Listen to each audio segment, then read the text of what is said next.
The Biophilic Leadership Summit is the only multi-day conference entirely dedicated to biophilic projects, principles, and research, bringing together the top industry leaders in an intimate, natural setting to network, build partnerships, and learn from each other.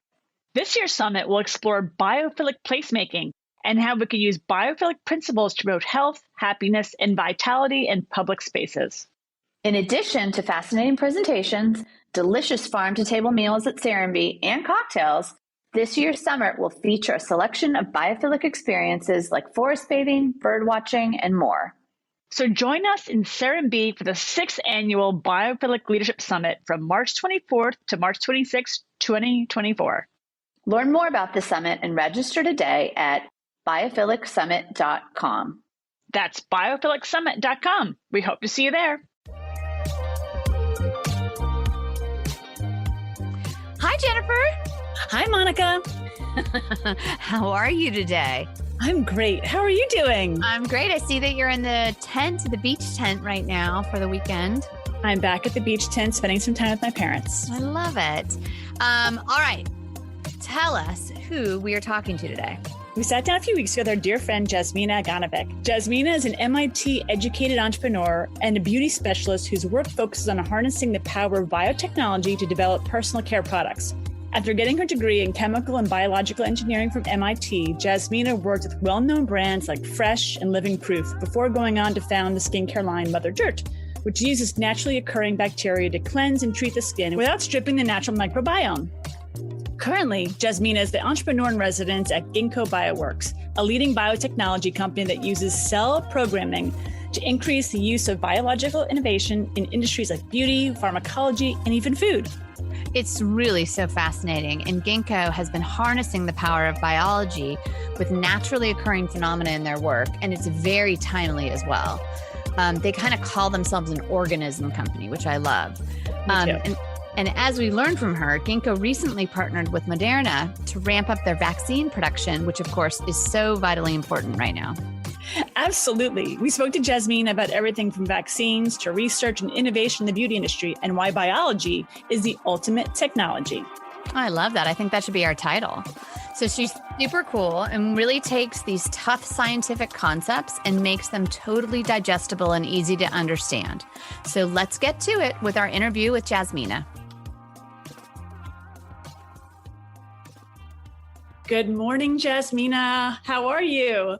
Oh, I'm so good. Good morning. How are you doing? We are so happy to have you on our Biophilic Solutions podcast. As you know, we love you and we miss you. And Monica and I are such big fans of you and your work for so long. So thank you for being here. I know. It's so great to see your face. This has been such a long time coming, so I'm really excited. I'm sure that our conversation is just going to fly by because that's how all of our time always has whenever we're together. Always, I know, definitely. Sorry, because I know there's so much you want to talk about. I just going to dive in because Monica and I know you so well. We know about your work, but can you let our audience know a little bit more about your work in biotechnology and skincare and how you started in the industry, and just take us from there. Yeah, definitely. So I got my degree in chemical and biological engineering from MIT, and I went right into the beauty industry. So it was an industry I was really passionate about. Direct application of my background. I was really passionate about innovation in the space and delivering on great science in the beauty industry. And so that was really the premise with which I entered the industry. And effectively what my career has turned into is figuring out how to articulate innovation through brands and products, which is this like big puzzle that I really love and really enjoy.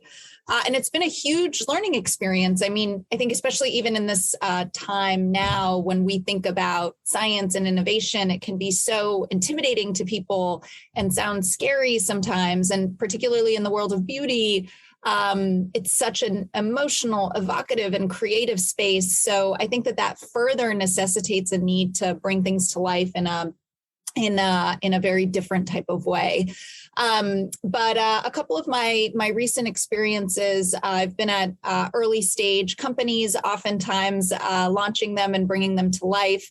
One of them was a brand called Mother Dirt, which was all about probiotics for the skin. So we were one of the first to take a live probiotic and bring it to consumers, which, you know, when we started in 2014, it was like a radical concept. You know, we've been told to take bacteria off our skin, and here we are putting it back on. And that got me very interested in this concept of biology, right? Like working with microbes. What is the tool set that we can use to really enhance the performance of our products and maybe even solve some of the sustainability issues that we're dealing with?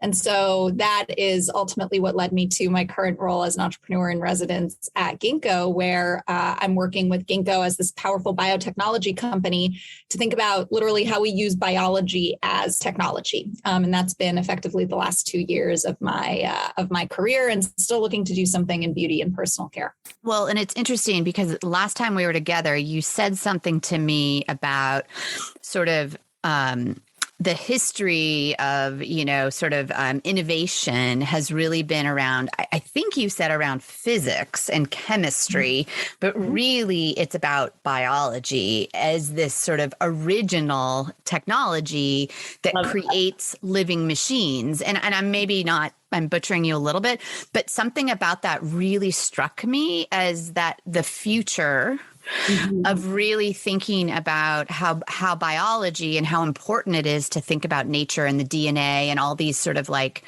instead of these bits and these ones and zeros, we have these other tools to sort of recombine. So 100%. Yeah. Yeah. I mean, that helped me a lot because I think, you know, with all your work at Mother Dirt, which was sort of how we met you originally, is so cool, but the concept was sort of hard to grasp, right? Mm-hmm. And I think we talked about microbiome and probiotic, and people had been comfortable with gut bacteria, but maybe not skin bacteria in a positive way.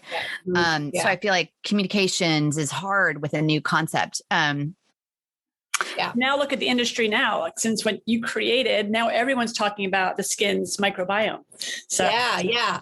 Well, Monica and I were laughing, and I still haven't done this, Monica. And I trust that the audience will find this highly entertaining and hold me accountable to eventually write it. But Lady Gaga is coming out with a line, and she teased it on Instagram. And in the thing, it was like all about the skin microbiome. And I was like, oh my God, I never would have envisioned that like Lady Gaga would be talking about the skin microbiome like 5 years later. So I was saying I should write a blog post that was like the skin microbiome from nada to Gaga. Oh, yes. And I am still encouraging you to do that. And because you guys had phenomenal, coverage and press when it all sort of, kind of got kicked off with Mother Dirt, including an incredible New York Times article where I think the writer, kind of did a test to sort of quote, if this, cultivate bacteria on her skin for 30 days in a research project with sort of the Mother Dirt MIT scientists. How did you get involved with that? Was that just coming out of your time at MIT, or,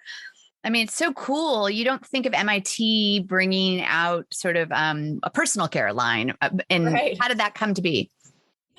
Yeah, well, actually, when I was graduating and I wanted to get into the industry, it was really hard because beauty companies don't recruit at MIT, go figure. And even on the technical side, I was really surprised with the technical talent that exists at MIT that there was not even really like a funnel into technical roles at these beauty companies. Mm-hmm. So I sort of needed to figure it out myself. Mm-hmm. So the team that was working with this bacteria, they were largely studying it for pharmaceutical applications, and they were in the process of doing a beta test. And I happened to meet someone who knew that team, and I was telling them about my work at Living Proof, where we had taken this technology from a lab I'd worked in at MIT, and we had turned it into this line of hair care products that eventually ended up getting represented by Jennifer Aniston, and they're now part of the Unilever portfolio.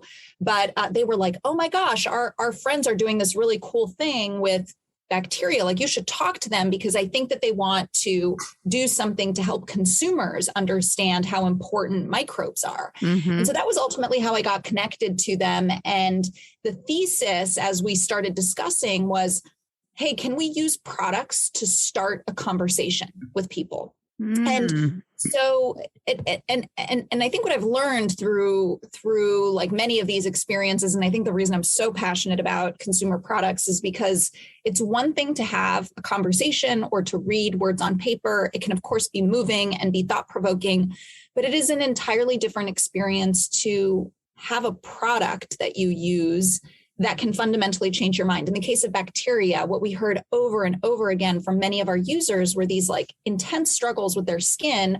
Of course, this like fear and weirdness and ick factor of bacteria, but then they would take the product, they would use it, and it would transform their skin. And then their mind is changed, right? Then they see the world in a very different way. And that is a big shift for a person to go through. So that was how I was connected to them. And that was the origins of why we wanted to launch this brand. And it was really around triggering this conversation. I think it's so important because that's how I met you, is through our Walk with Walsh interview. And you really talked to us about the impact of not only just having a product, but then starting that conversation. You really helped me see things differently because I've been in beauty for so long, but it really made me think about what I was using on my own skin and how much I was stripping away and how much important it is to, or how important it is to put ourselves back in the soil and in the dirt and how much we have stripped that away for so long. So can you kind of discuss a little bit more about how being a part of Gingko Bioworks now has also leveled up your previous work into what you're doing next? I'm really curious. Yeah, definitely. So I'm actually going to start off with something that Monica said a moment ago, which was about like nature as technology, right? Like we view technology as like coming in one packet. It's this like space gray laptop that's in front of me. It's my iPhone, and it's like cold and metallic. And like, that's how we're used to looking at technology. It's, you know, a Tesla with all of its slick features. That's really how we view technology. But if we were to just be very objective around what that quote unquote modern technology is able to do, and then compare it to what nature is able to do, nature is able to place things with atom level precision. And that is something modern technology cannot do. And nature is able to grow things at a global scale, right? If we think about forests, the Amazon, and that is, again, something that modern technology is not able to do. And there's so much that nature does every single day that we still do not understand. And the technology that we have built over the course of the last several centuries is not able to replicate or understand yet. And so fundamentally, I think that there's going to be this shift of reframing how we look at nature as less of a primitive lens and more of a lens of sophistication and truly looking at it as technology. So then going back to something else that Monica said, where it was like, oh, well, most of our innovations have been around, yes, manufacturing and chemistry, right? And these have been transformative. Synthetic chemistry has been transformative, right, for human health, and manufacturing and building and growing and plastics and, you know, all sorts of other ramifications have come with that. But it's really transformed how human beings live their lives. But it's all predicated on yanking things out of the ground, right? It's about yanking petrochemicals out of the ground, yanking plants out of the ground, and even taking things from animals, right, that live on the ground, right? But those were the tools that we had, right? It's about extracting, putting it through high temperature, pressure, heat, chemicals to like end up with the ingredients we want or the materials that we want for use across all of these industries.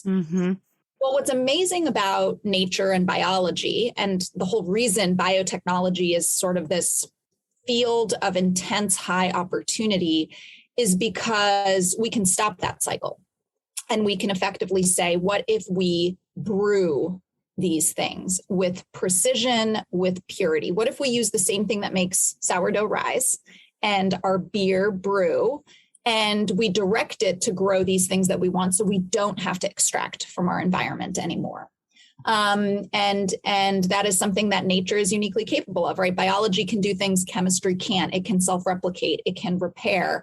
And those are the types of features and elements that we want to be able to harness through biotechnology. So now bringing it to your question, Jennifer, around like, okay, how does the experience at Mother Dirt start to like change or level up once you integrate this mindset?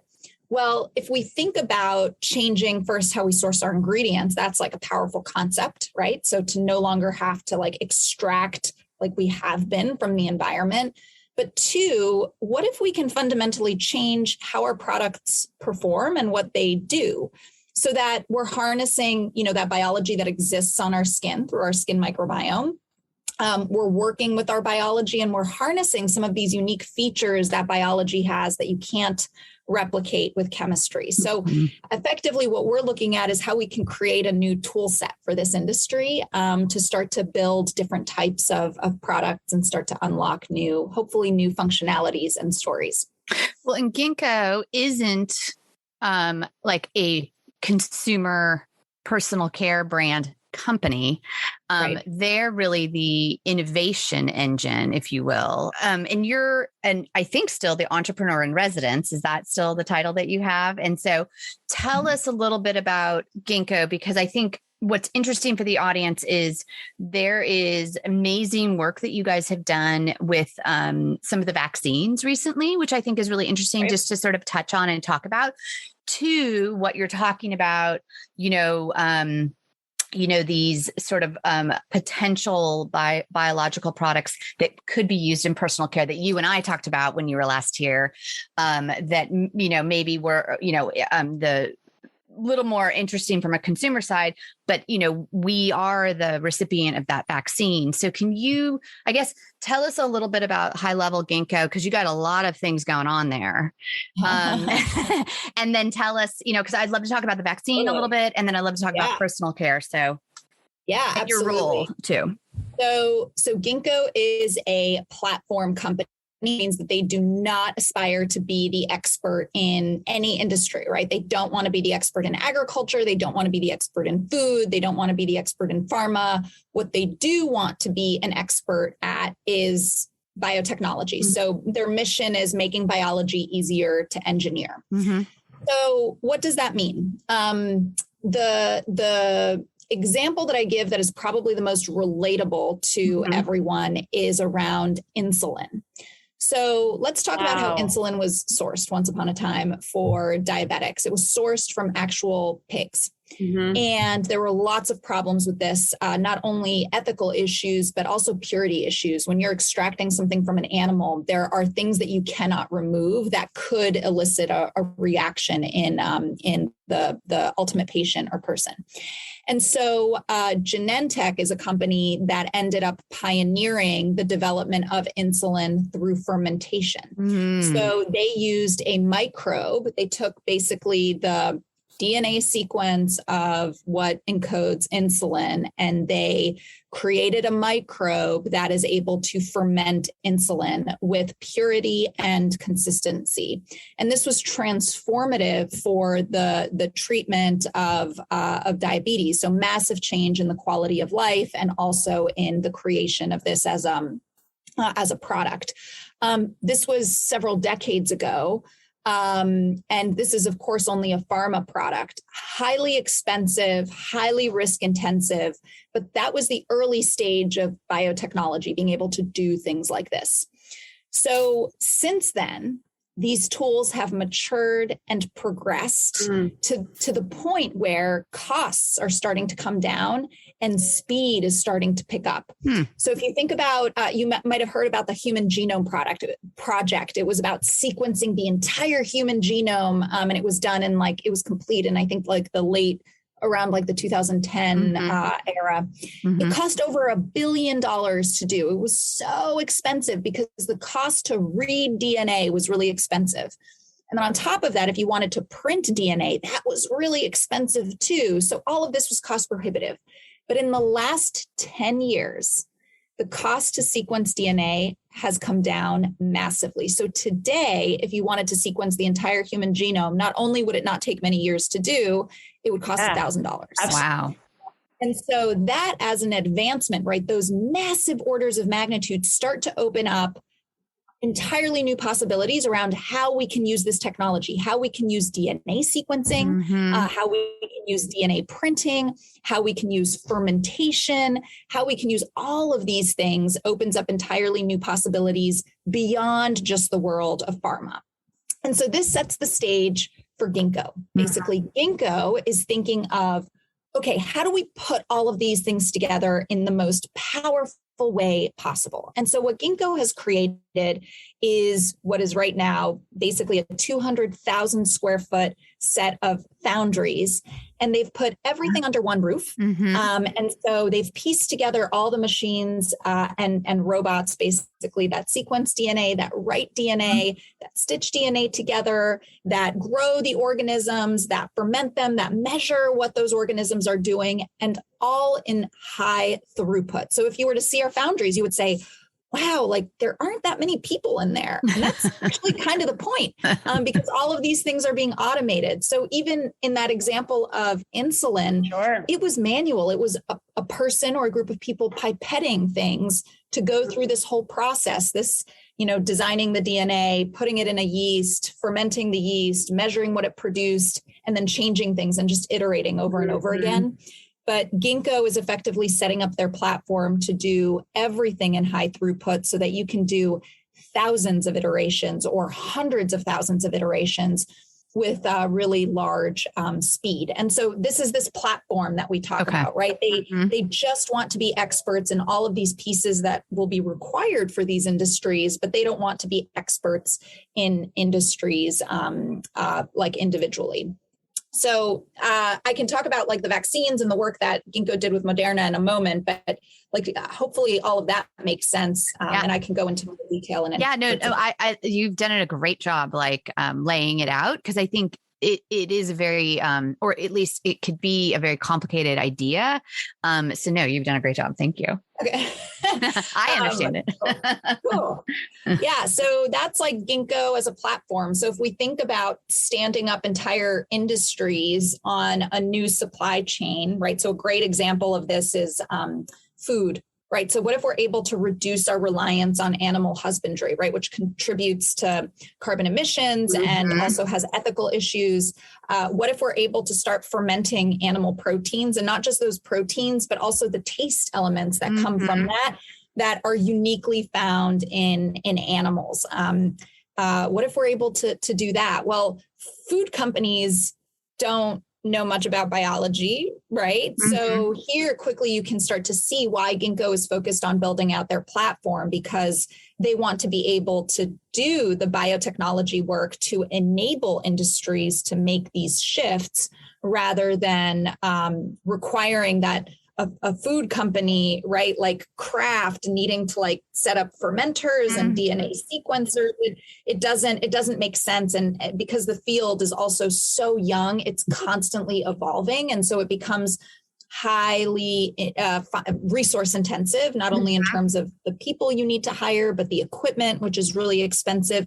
And then you need to keep updating it because it's improving so rapidly. And so separating, the industry and letting the industry, the food industry or the agriculture industry be the experts in what they're doing, and just have Gingko like offer biotech as an option is really how they've chosen to separate it out. Would you then, or would Gingko then be providing the inputs to that company? Just like, Kraft might buy, the macaroni from, I don't really know how their macaroni and cheese gets made, but I'm just assuming like they're not making all of the ingredients. They're sourcing the ingredients, they're bringing them together, they're packaging them, and then they're selling them. So does Gingko become the input of like an actual, you're my cheese vendor, if you will, so like, because again, I, as the consumer, whether that's a personal care, like, again, I'm not sourcing even in beauty, right? Jennifer, like I'm not making the lavender, even the synthetic lavender. I'm sourcing it from somewhere. Am I hearing that right? Or is that a little different? Okay. No. You're totally right. So let's like blow that out a little bit more. So here's like another really interesting learning for Gingko, right? Gingko isn't even making the ingredient, right? So like, let's say it's like an animal protein. What like Gingko has learned over the last, in the early phases of the work that they did is like food companies would come to them and they'd be like, oh, or whatever company, like, oh, we want vats of stuff. Like we just want to like buy the ingredient in like kilos or metric tons or whatever. Right. And Ginkgo's like, oh, we don't do that, but we'll give you a cell that makes that protein. And then the company is sort of like, what do I do? What do I do? How do I replicate it? What?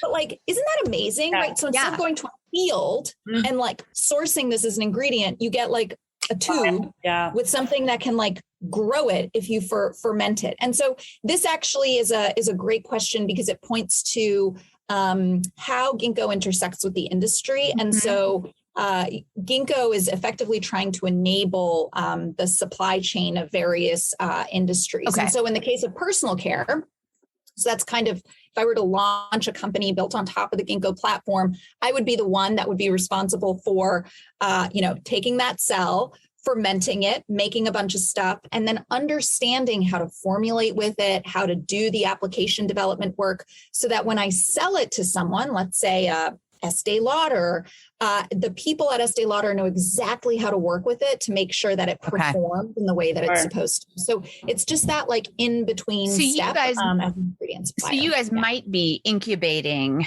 those sort of middle people, if you will, or middle companies, if you will, because I think that's great. The way you said it is that you're a platform, and I think that's good for me to keep thinking about.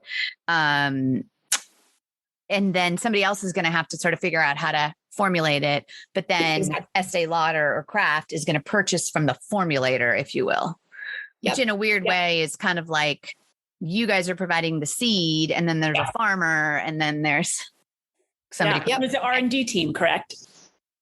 Yes. Yeah. Yes. Love it. Yeah. So all good questions. Yeah. It's just fascinating because it's so outside of my wheelhouse, but it's super interesting.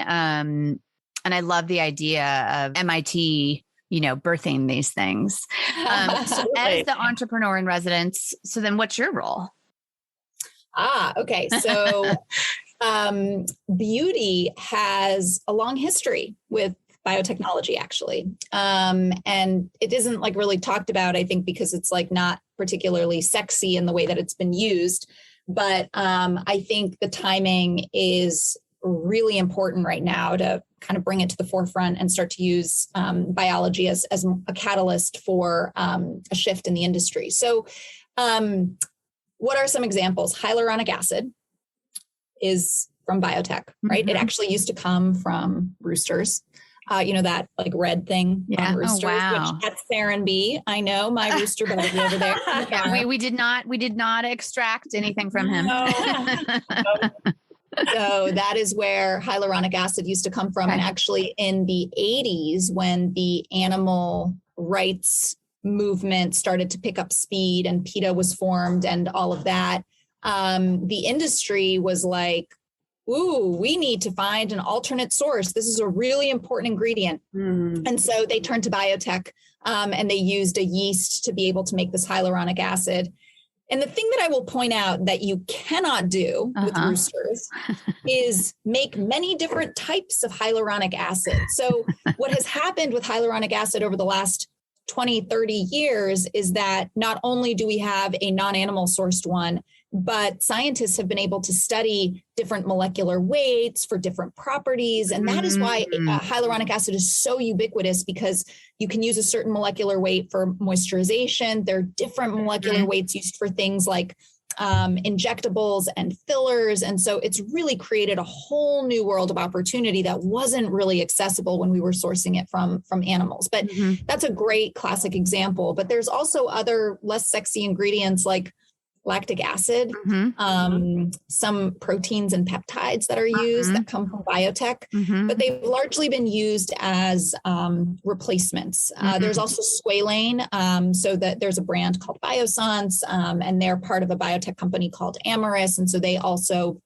use yeast to ferment squalane, which used to come from sharks. So these are all sort of prominent examples. And so so I'd known the team at Gingko for a long time, and they had always had interest in moving into personal care. And effectively, this idea of coming on board, getting to know Gingko, their foundry, their team, how they work, and incubating an idea from there with my lens of what's going on in the industry, where could the big opportunities exist.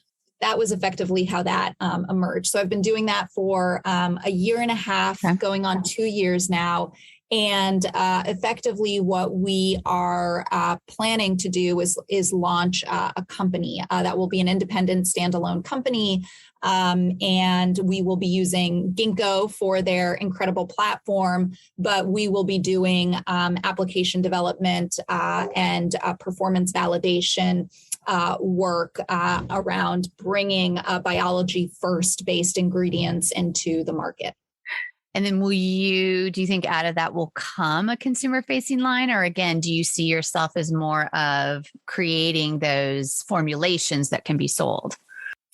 Maybe. We're having a lot of discussions around this now. And the way that we're framing it is around how can we have the most impact and how can we best capture the hearts and minds of consumers to catalyze this shift as quickly as possible.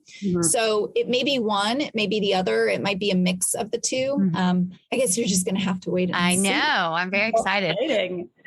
I love all this, Jasmina, because, it's especially now since COVID, I think it's really sped everything up that people really want to understand biology. And like you said, like things aren't as sexy, but I think now people are really wanting to understand biology as technology and that nature as technology. And how do we then harness, but also protect the land? And you're doing such a good job of that. I think do you think because of COVID, things have really sped up as well?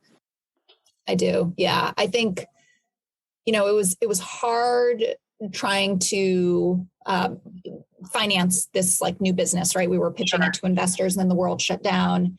And I thought, oh gosh, like what timing. But actually what I noticed as we were having conversations with potential investors was that there was this new sense of urgency that was like a total wake-up call saying, hey, we cannot take incremental steps anymore. We need to take really aggressive moves and take big bets. And so I definitely think that it has. And, even at Gingko, we talked about how we never thought we would see protein structures on the news every single night, but there it was. And so I think, people had a newfound appreciation or interest around the power of biology. I mean, just look at what it has done in the negative case, right? So it just goes to show how powerful it is. And if we create the tools, imagine the good that we can do. So absolutely, I definitely think that it did. When you guys got some good coverage, I want to say, was it 60 Minutes this spring? Yeah, it was really cool, and that was just to circle back to the vaccine because I think it is very topical. Will you share a little bit how the platform supported that? I think it was Moderna, right? Yeah, definitely. So there were a few things that Gingko did and things that they continue to do. So Gingko is continuing to do K through 12 screenings with schools. So they have a series of partnerships with schools all over the United States because not all children are eligible to be vaccinated, but it's important that we still get kids back to school. So we need to come up with alternative methods. So Gingko is doing basically pooled screening. At various stages of the pandemic, they were also doing sequencing for basically COVID testing. And so they had built out a large scale facility to be able to do that. And they were able to do that just in a matter of months. Wow. But just speaking to the scale of Gingko, this is exactly where our relationship with Moderna plugged in. Moderna is a pharma company. They're a vaccine company. They're not a biotech company in the sense that like they are fermenting things. They're just focused on vaccine development and like that is their lane. And because we needed to move really quickly with vaccines, we needed to think about manufacturing the raw materials that went into this vaccine. So the way you make an mRNA vaccine, you need to like create a DNA plasmid as like part of that. And Moderna had like one fermenter that they would like use manually, right? I'm just like using sample numbers, but like you think about what Gingko had like hundreds of those that they were able to run, and they're fully automated. So basically you go from a standpoint of like, okay, this company is just focused on vaccine development. Why would they invest a ton of effort into like fermentation optimization?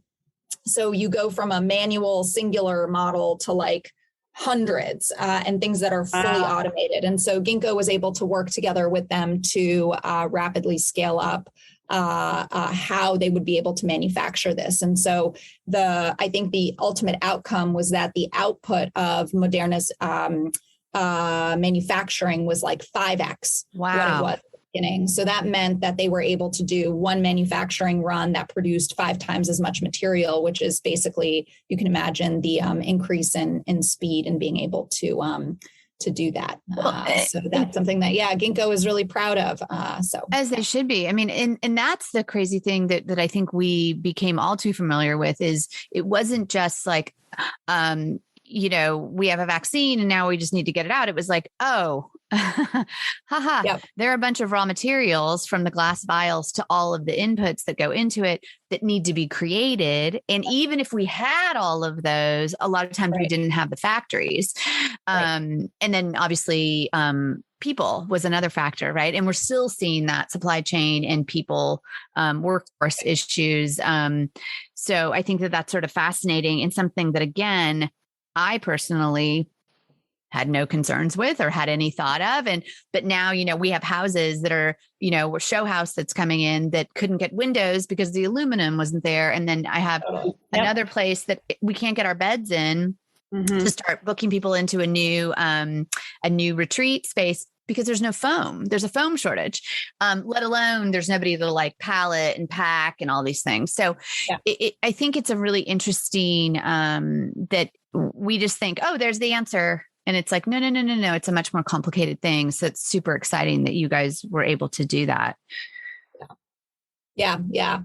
Truly like incredible. Yeah. Kind of incredible as an opportunity. Yeah. So something that Gingko is really proud of and just really grateful to have had the opportunity to be able to do that work. Does the, so one of the things I'm sort of hearing here, and I had never really thought about it in, finding non-extractive and more ethical solutions for product ingredients, if you will, like that's one of the things I'm sort of taking away from this.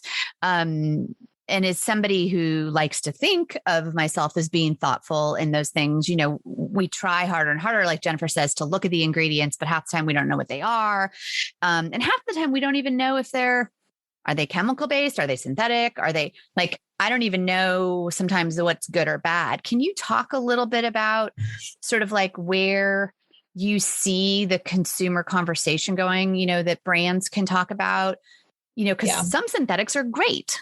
Right. Mm-hmm. And I really am sort of fascinated by the less extractive nature, which is something that, Jennifer and I talk about with biophilia all the time. Like it's a love of nature. How do we work with nature, not against it? And how do we work with it to not extract it? Not be an extractive relationship, but a kind of almost an awe-based one, which you sort of touched on in the beginning of like, we need to kind of get in there and recognize the incredible technology that's there. But how do we think about it from a, looking at everything that we're using? Like, what is there something we should be looking for? How do we know that that's not coming from a rooster, or does it just, that's not allowed anymore, which is great because of the recognition of the ethical things. But is there anywhere that we can go to find answers that you recommend, or what should we look for? Yeah, there's no black or white. Yeah, there's no black or white guides. And actually, if anyone does try to make things seem really black or white, I would just like pause for a moment and question it. I don't know. It's really complicated because people think like right now, I think the hard shift for consumers to make, and I think that it's kind of around the corner, is like we went from saying, oh, well, we want everything to be plant-based because it's like pure and it's cleaner. And our earth literally cannot sustain. Right. Just Procter & Gamble moving to everything plant-based, like just one company, we cannot physically grow enough stuff to fuel that. And so consumers think because it's plant-based that it's like better for the environment and that it's better for them. And that is simply not true. Our environment cannot sustain a plant-based supply chain. And also that has led to a series of challenges, right? So it led to the palm oil crisis. So a lot of deforestation of rainforests in Southeast Asia. And it's also led to these like really weird things happening in the supply chain. Like it used to be that you as a raw material company, you would go to a farm, you would harvest whatever the plants are, and then you would like take them back to your facility for processing and like making the ultimate ingredient. But as the demand started to grow, you couldn't figure it all out just from one farm. Like there wasn't enough from one farm. So then you need to go to another farm, but that other farm could be in a different geographic location. They could be using different types of pesticides and like stuff in their soil. And so the actual like ingredient or product might end up being of different quality because of that complexity. But the way that the industry like tries to solve for it is like they just mix it all together so it's homogeneous. And then the problem is when you go to register in different like global areas, so like the EU is becoming much more concerned about like, hey, where are things coming from? Do you actually know where it came from? And sometimes you're not able to get those answers from your raw material suppliers. And then that's a problem, right? And I think consumers just generally want to know where things have come from. And right now with like how the supply chain has been structured together, that will be difficult. On the flip side, I think it's also just like interesting to question, like, why do we think that nature got it right in all cases? Like, why do we have this like sometimes blind faith and trust in nature? And like we see that with the vaccines where people are like, oh, my immune system will be able to handle it. But we also see that in other cases where there could be a protein that like works like hyaluronic acid is like a great example of it. I'm going to go back. Like nature created a certain hyaluronic acid that was in rooster combs, but like probably wouldn't have been able to do many of the things that hyaluronic acid does today because it was just one form in nature. Same thing with insulin, right? There's a reason that like the insulin that actually came from animals wasn't the safest way to be able to do things for consumers. And so I think it's less about viewing things in a binary fashion and really just about applying critical thinking and an open mind around recognizing things are not perfect now. We need to look to do things differently. Let's engage with those ideas and make sure we're asking all the right questions so that we don't have weird unintended consequences down the line. I'm so glad you brought that up because there is such a move for this clean beauty. And there's just no real justification in terms of like the why, because people just put this lens on it, this rose-colored lens of what they think it should be. But I like the fact that you said there needs to be more conversation, real strategic thinking and critical thinking around why we're viewing it that way and why we need to kind of put our headspace into something different to think about why we need to look at our ingredients different. How do we harvest that differently? Well, and I just to jump in there and totally echo it, because of course we want to put quote clean products on our skin because we've recognized that, our skin is the largest organ of our body. And so when we put something on it, if it's a chemical that's going to have, negative consequences, there's all sorts of things that we've learned that can happen, beyond just surface, right? Like it goes inside you, right? Why are we so careful when we have babies and all the stuff we're feeding them and putting, like we just sort of stopped thinking about that at some point. But I was just reading the other day, following some, I can't remember what beauty industry thing, that there's something called the Biopreferred program out of the USDA, the Department of Agriculture. It's like this certification to increase like purchase and use of bio-based products. And I haven't dug into it too much, but I'm always fascinated, because as somebody looking for, and probably any consumer looking for that, a little bit of the black and white, or like, oh my God, it's so overwhelming. Will somebody please just like point me in the right direction? So having a quote seal of approval, whether that's organic or regenerative. And so I don't know if you've heard about that. And I don't know if that might have its own unintended consequences, like you're saying. If it's the USDA, the ag department's wanting people to use more plant-based products, I wonder, I just don't, I'm always questioning like where these things come from and if you've heard of them. And then would some of your stuff be included in that bio preferred, even though you're making it in a lab? Yeah. Yeah. I don't know. That's interesting. I hadn't heard of them. And yeah, there is always this question of like, is what's created in the lab nature identical, and what can we expect? And I think when I like peel back all the layers, I think it comes down to like two really simple things. People want to know that what they're using is safe, and they want to know that it's going to perform. Yep. And I think that if we can demonstrate trust around those two things, I think whether it comes from a lab or whether it comes from nature matters less, right? Like I have this belief that this push towards clean beauty and like plant-based sourcing comes from mistrust of how things are right now. And it's so confusing. And I think that consumers have been very discouraged with what they've seen from big companies in particular. And so clean has been like the easiest way for people to feel like for consumers to feel like they have some semblance of control, and it's not perfect. And there's a lot of confusion around it, but like, until we solve that trust issue, and I don't have any like great solutions around it, I don't know that people are just going to accept like, oh, just do lab-based or like just do plant-based. Like I think those statements are not really constructive in that discussion, because we have to like rebuild trust with consumers, I feel, in some important way. Well, and one of the things that I know, and I think you're still publishing it, but you sent us, I think Jennifer as well, a beautiful sort of like magazine that Gingko did, which I, again, as somebody who loves like content and branding, and I loved it, and I thought it was really like meaty. The articles were really meaty, and this is more of like a it was just talking about all the technology that you guys are doing, but it was also gorgeous. It had amazing illustrations. Where did that come from? And, because I think you print one a year, and then you do digital monthly. I think it's almost like it's your newsletter, but then it comes in this gorgeous package once a year. I love that, what isn't a consumer facing brand did it. And it's beautiful. Again, we're so used to, these labs are a bunch of techies and they don't understand, like they don't get branding. They don't get, so I love that you did it. Has that been a successful tool for you guys? And are you still using it?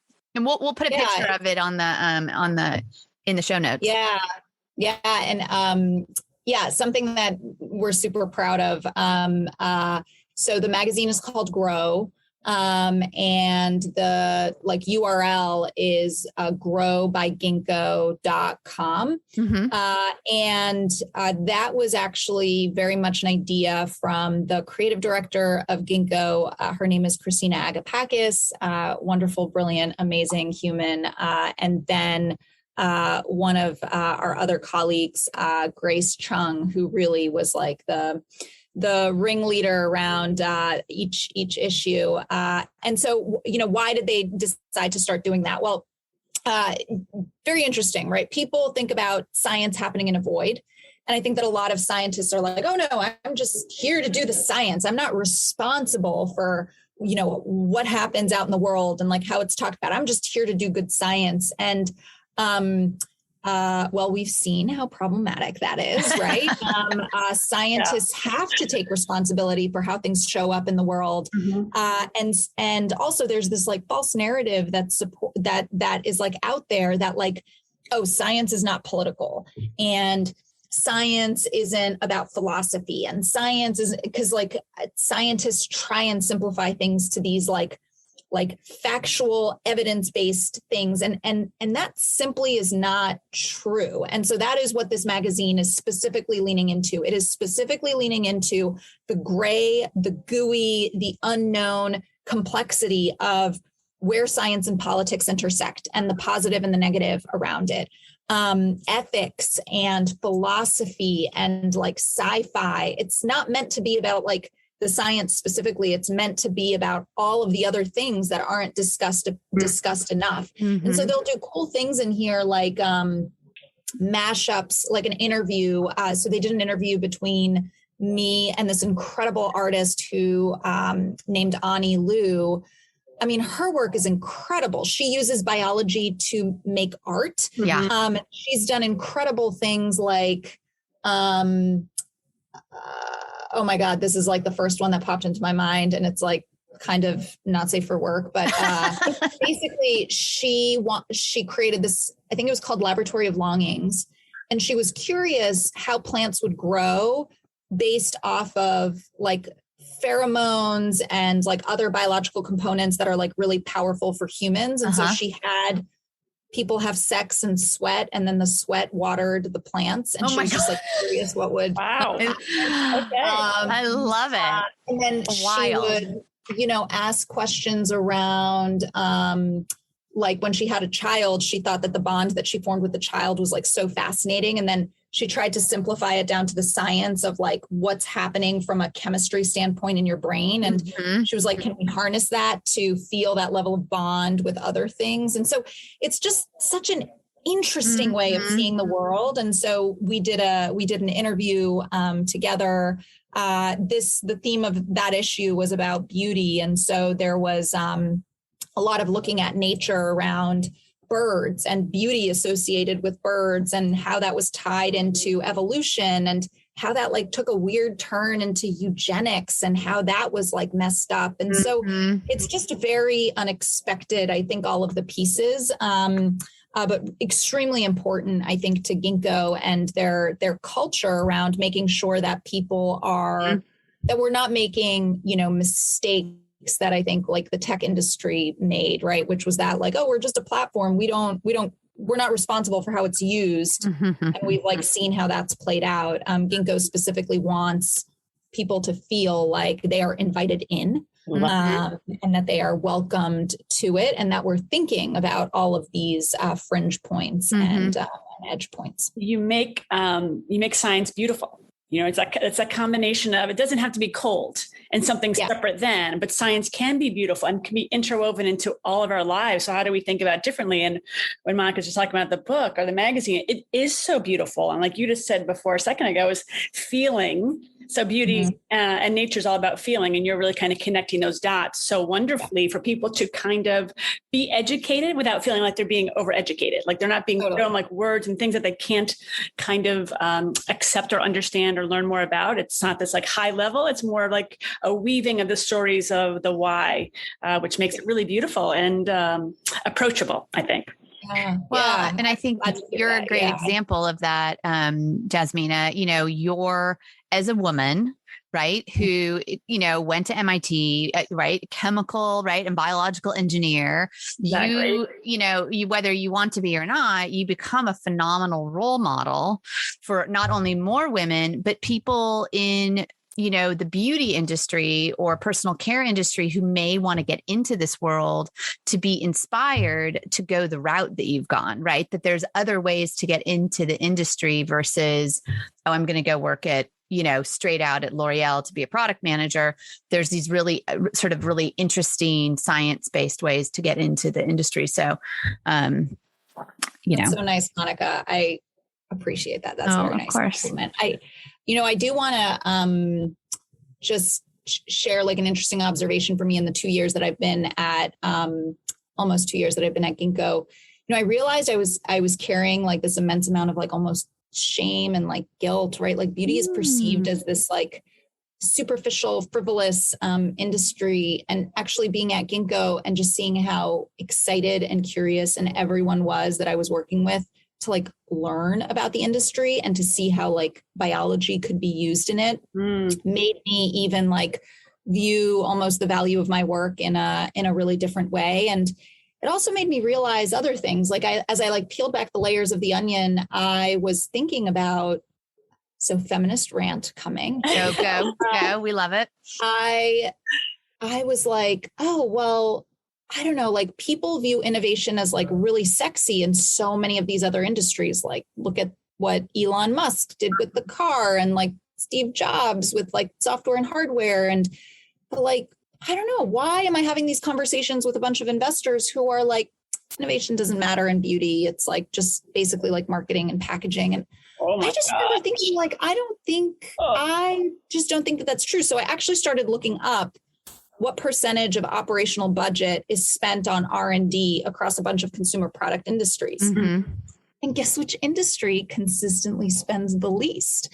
And so I was like, why is that? Right? Like, why is there more innovation happening in food than there is in this industry, right? It's a $600 billion industry. So you can't even say that it's small. Right. In fact, significantly smaller industries are actually spending more. If you take a young company, even like Peloton, they are spending more of their operational budget on R&D than like, and so it's like strange to me, like, why do we create this level of acceptance around these different categories that tend to have user bases that are more reflective of people in leadership positions? But in beauty, I think the biggest disconnect exists where I would venture to say, like, the actual demographic that is the consumer of this industry is the most different from the demographic that's in leadership positions. And I wonder if that's creating this, this disconnect. And I just thought that was really like thought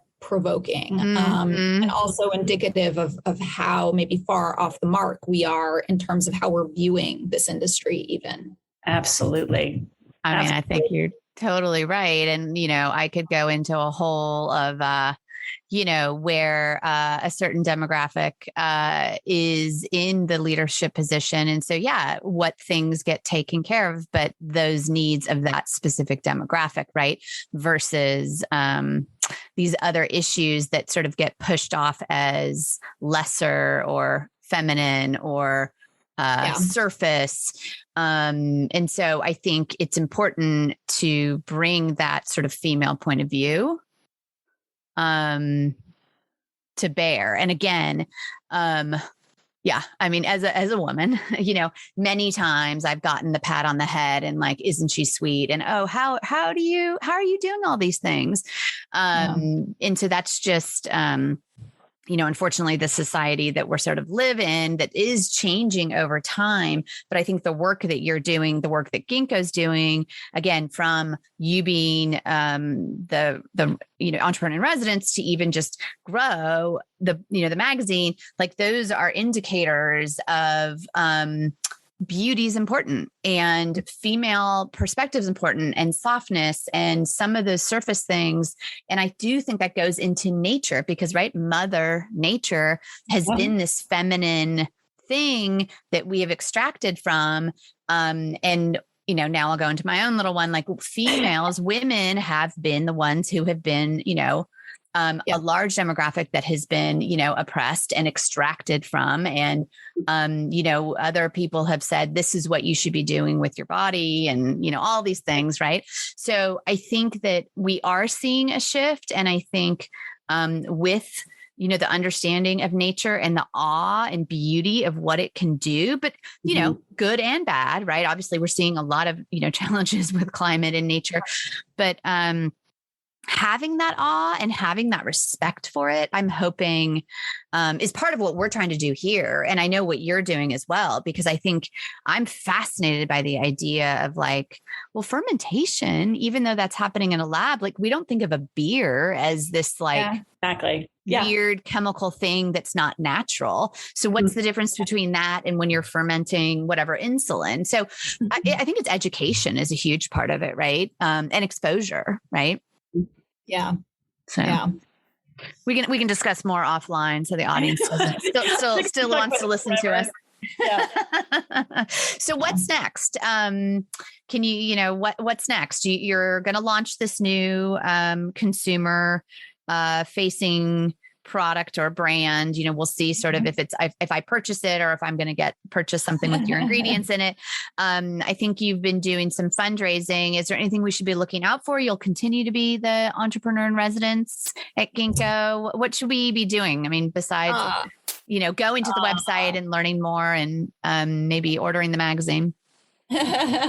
Well, for anyone who's interested in learning more about Gingko, definitely go to Gingko's website, so ginkgobioworks.com, and then check out Grow by Gingko as well. It's really beautiful. Mm-hmm. But yeah, Monica and Jennifer, you all should just keep doing what you're doing because that is so important and fulfilling too.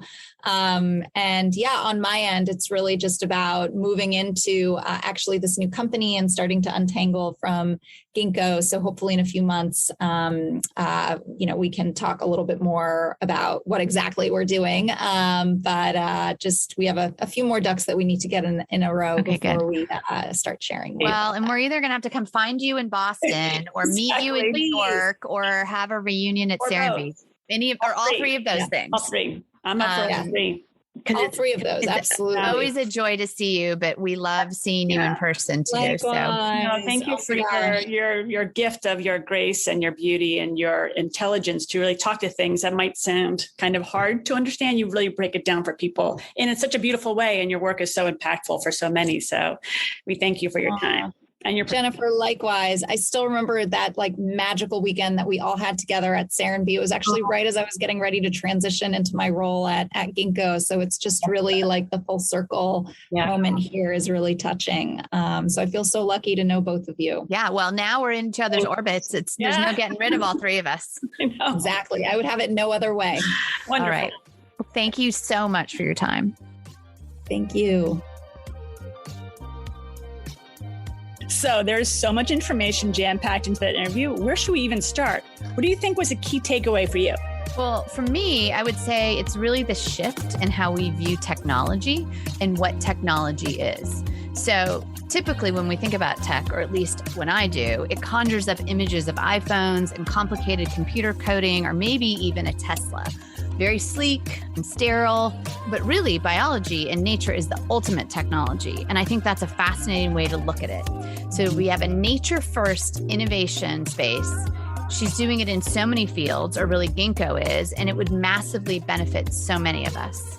It's so incredible when you think about it. And I think it's so important to have someone like Jasmina, who is so well versed in both beauty and biotechnology, and who can really be a force for bringing these two worlds together. As someone who's been in the beauty industry for a long time, a lot of what she spoke to really resonated with me personally. It's a $600 billion industry, so it's hugely important that it's part of this conversation. And there is so much misinformation about plant-based, clean, and green products that consumers really have no way of knowing. Yep. And she mentioned just because something comes from nature doesn't mean it's good for the planet, because so much of what we do is really extractive. And so how do we rethink how we use materials? And biotech is an incredible industry that can help us harness the benefits of nature while greatly reducing our impact and harm in a more extractive way. Or I should say less extractive way. Right. Like she mentioned with insulin coming from roosters. That's great, but it's not the optimal way of extracting insulin for so many reasons in terms of efficacy and ethics, and is the same way with beauty products. And her last point about research and development really lacking in the beauty industry as well, and I'm not sure if you could tell, really struck a chord with me. I wonder how much of what we do with the way we as a society value a very traditionally feminine industry like beauty has to do with that lack of technology and research. So spot on. Well, that's why we need more people like Jasmina in leadership. I know, and I can't wait to see what she does next. I know, me neither. So I guess we need to just stay tuned. Yep, stay tuned, and thanks for listening.